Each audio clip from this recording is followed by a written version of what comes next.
पहला बोल क्या पढ़ा रही है? Continue. Flower. Next we are continuing the flower. In this flower and monoclamidae, mono single clamidae, presence of perianth.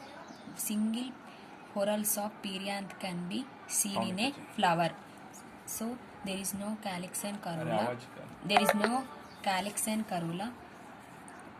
Only single perianth can be covered in a flower. So next one is the hypogynous. So in the hypogynous is nothing but beneath the ovary, the arrangement of sepals and petals and stamens are born beneath the ovary. It is called as a hypogynous. Hypogynous. If you see the structure of the diagram, this is the lower part. So beneath the ovary, the stamens, sepals, petals are arranged. So this structure of the flower can be represents the hypogynous arrangement. So this is about the flower. So in certain species monoclamides can be seen, and in certain species rarely we can see the diclamidas having calyx and corolla. So it is called as a diclamidas. And next one is the perianth. In perianth is nothing but calyx corolla is not absent. So the sepals and petals are both united to give rise to a perianth. They are 5, tepals are 5, and maybe in some species polytepalous. An arrangement of sepals and petals are valvate estivation, that is valvate. The sepals and petals are arranged one after another. It is called as a valvate estivation. So perianth is nothing but sepals, petals are together is called as a perianth. How much they are present? They are 5. So they are called as a, this perianth are called as a tepals. They may be 5 or many. And how arrangement can be valvate estivation. But in certain species, the croton species, the perianth are 2 whorled. In certain species, the perianth are 2 whorled. Okay, how the 2 whorled arrangement can be seen? The outer it is maybe calyx or inner may be corolla. So in this way, outer may be calyx, inner may be corolla. So in this way, 2 whorls of perianth can be seen in a croton species. And next one, in the Euphorbiaceae family, the perianth is absent. And next one is the Resinus species. 5 tepals are present in a 1 whorl.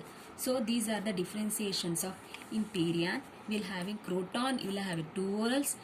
In Euphorbiaceae family, perianth is absent.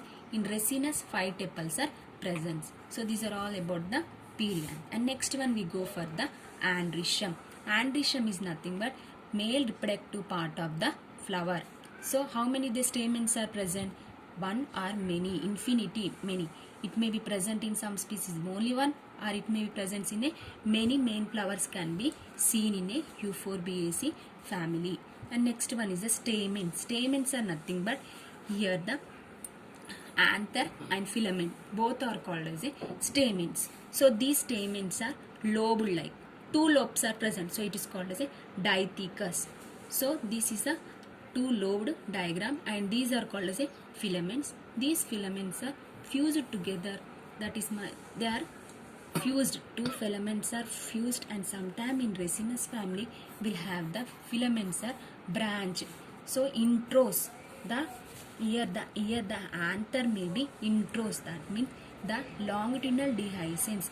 The pollen grains can be break the by pollen grains liberates outside, can be done by the intros, that means it opens at the central part of the anther. So it is called as a intros. Longitudinal dehiscence can be done at the central part. It is called as a intros. The pollen grains can be split out in a central part, 2 equal halves. So it is called as a intros. So these are all about the androecium. If you see the floral diagram of the male flowers, see these are all the stamens, male flowers. Many, maybe infinity, 5 tepals and 5 tepals are present. That means perianth are 5. Calyx, corolla, both combined to give a. So here the inside that will have the 1 to many, and male flowers can be seen. So here the anthers are dithecus, 2 lobes are seen, filaments are fused, and these anthers are basifix. That means the arrangement can be done at the lower side of the anthers. Androecium placed at the lower side, so it is called as a basifixed. So next one will go for the gynoecium.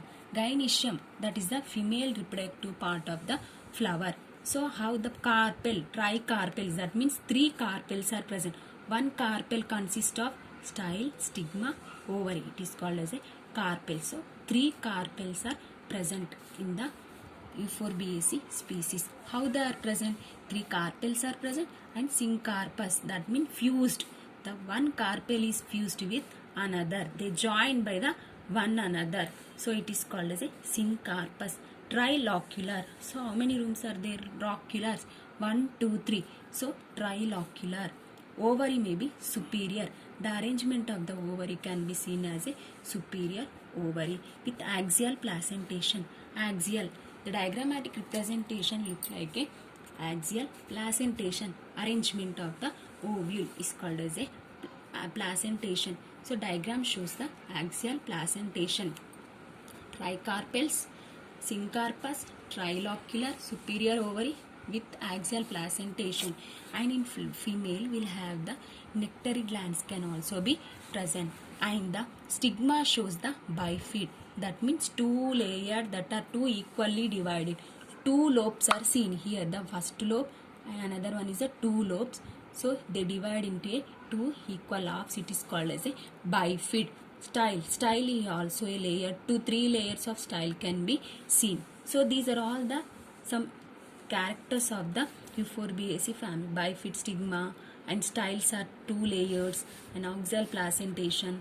So these are all the some different characters of the Euphorbiaceae family. And next one is the pollination.